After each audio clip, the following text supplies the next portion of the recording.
Letos je Gospodarska zbornica Slovenije, območna zbornica za Gorenjsko, podelila že 13. priznanja najboljšim inovatorkam in inovatorjem v gorenjski regiji. Letos smo podelili 13 priznanj, 4 zlata, 4 srebrna in 5 bronastih. Gostujemo v vrtcu Storžek v Preddvoru, ki je prvi leseni pasivni vrtec v Sloveniji. Leta 2012 ga je izdelala Jelovica in res moram reči, da smo se prijetno počutili v vrtcu. Udeležba je bila enkratna, čez 50 udeležencev, tako da je dogodek resnično uspel. Kvaliteta je približno enaka, s tem, da letos smo bili majčkeno bolj strogi, kot smo ponavadi. Mogoče bo treba pripraviti kakšno delavnico, kjer bodo se inovatorji naučili oziroma pregledali, kako pomembno je, da tudi prikažejo tudi gospodarske rezultate, ne samo funkcionalnost svoje ideje. Pa v Jelovici smo zdaj že kar nekaj let zelo razvojno usmerjeni, kajti v to nas cilji oziroma ta tempo narekuje trg. Vemo, da smo prisotni na najzahtevnejših evropskih tržiščih in tako moramo ves čas vsi skupaj z vsemi svojimi sodelavci razvijati nove produkte, nove inovativne pristope in v tej smeri smo razvili kar nekaj novih aplikacij lesene gradnje. Več kot 70-letna tradicija na področju izdelovanja nizkoenergijskih objektov iz lesenih konstrukcij zagotovo potrjujeta našo tradicionalno usmerjenost, na drugi strani pa novi projekti v različnih izvedbah na praktično 5 kontinentih tega sveta, v številnih tujih državah dokazuje to, da razvojna usmerjenost in inovacijski pristopi so tisto, kar je vodilo naše družbe. Naša smučka se imenuje Amfibio 4D, sloni na naši že znani tehnologiji Amfibio. No, seveda smo pa to idejo nadgradili zdaj s tako imenovano 4D tehnologijo, kjer smo vse ključne nosilne elemente potegnili tako v imenovano konveksno spredaj in konkavno obliko zadaj. Na ta način smo umirili nekatere neželjene frekvence, tresljaje znotraj smuče in tako na drugi strani pa nismo, bom rekel, zadušili te živosti, odzivnosti smuče. Ta inovacija je bila nekako zdaj najbolj nagrajevana v svetovnem merilu, tako da smo dobili različna priznanja za to inovacijo, tako za dizajn, kot za funkcionalnost, kot za inovativnost in v Evropi in v Združenih državah. Vložili smo patent, seveda patent je zdaj pač vložen. Energijska nalepka je za podjetje bila nekako priložnost, po drugi strani pa tudi tveganje, zato smo se skrbno pripravljali na to spremembo na trgu. Se pravi, izdelek je dejansko pripravljen za drugi korak uvedbe energijske nalepke v letu 2017, kjer prinašamo na trg nov standard, manjše dimenzije, lažji motor, višje izkoristke, nižje nivoje hrupa. To so vsi tisti atributi, v katere verjamemo, da bodo prepričali naše kupce, ki so pa globalne firme. Za sam izdelek smo pridobili modelno zaščito, tako na evropskem trgu, v Severni Ameriki, kakor tudi na Kitajskem.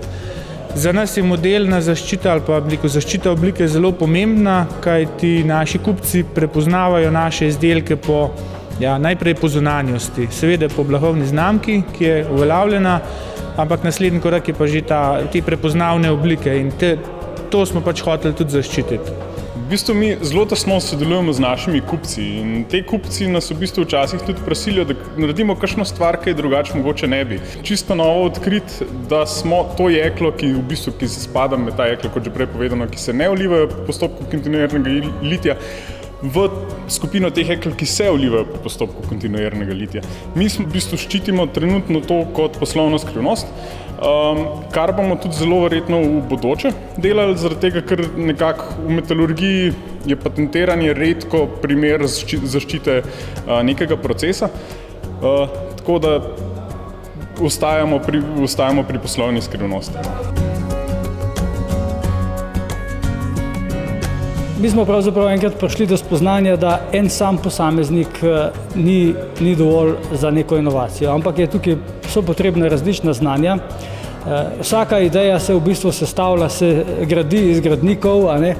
In tako da v bistvu mi iščemo inovativne ljudi, vabimo v te inovativne time, ker dostikrat se zgodi, a ne, da neka, bom rekel, na prvi pogled popolnoma nepomembna ideja spremeni horizont gledanja vseh ostalih in se v neki drugi smeri najde ideja. Tako da, kdo je tisti zadnji inovator, se težko reče. Vsi, ki so v takem inovativnem timu sodelovali, so na koncu inovatorji. V podjetju imamo to inovacijsko kulturo nekako razdeljeno v dve skupini.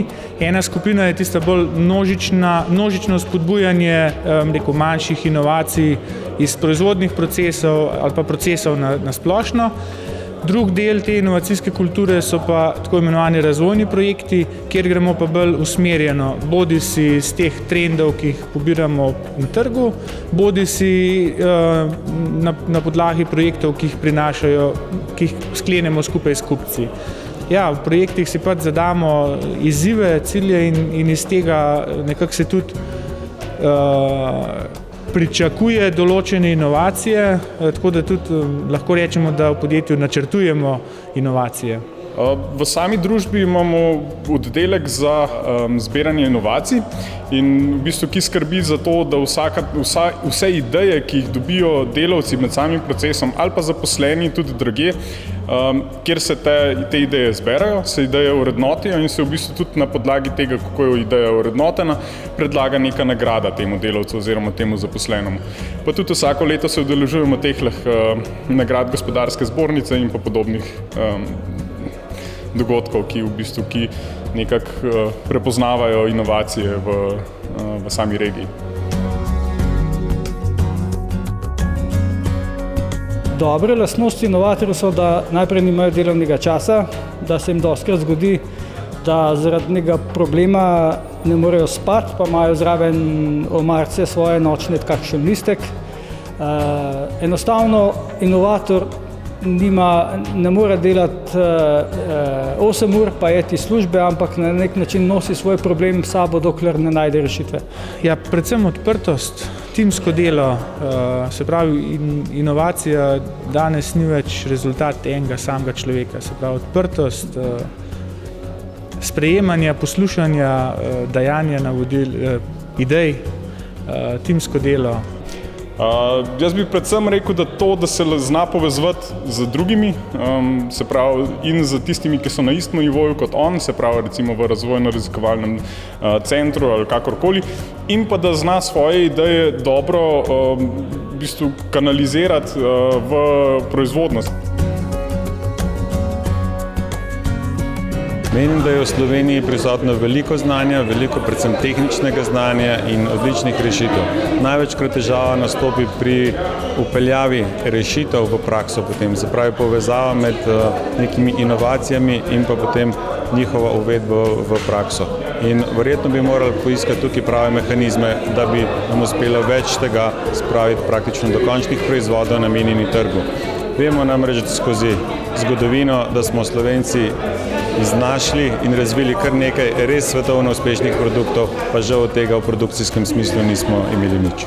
Ker vemo, da za kvalitetno podporno okolje je potrebna močna kadrovska podpora in pa tudi finančna podpora. Če tega ni, še tako dobre ideje lahko ostanejo samo v glavi. Jaz osebno verjamem, da moramo bolj delati na prepoznavnosti blagovnih znamk oziroma sploh na tistih blagovnih znamkah, ki smo že uveljavljeni. Mislim, da mogoče manjka majhen poguma, te pozitivne klime, pa orientiranost na svetovni trg. No, to. V bistvu bi rekel, da je ena povezava naravnih danosti pa ljudi, zaradi tega, ker ravno s tem, ko smo bili v preteklosti, mogoče se malo čudno sliši, še nisem toliko star, no, ampak vsem, ko sem bil majhen, nismo imeli vsega na razpolago.